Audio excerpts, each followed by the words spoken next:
শুকরিয়া আলহামদুলিল্লাহ, সমস্ত প্রশংসা একমাত্র আল্লাহর জন্য। আমাদের বাগানে কলার ছড়িয়ে আসতে শুরু করছে। এগুলো হচ্ছে রং সাগর কলা। এদিকেও কয়েকটা ছড়িয়ে আসতেছে। এই যে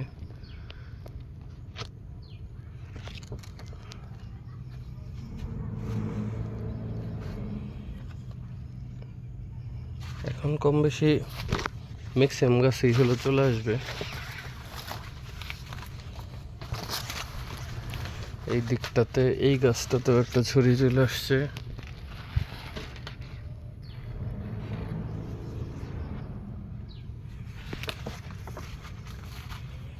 এরকম মোটামুটি এখন ম্যাক্সিমাম গাছ এইগুলো আসতে শুরু করছে আর কি।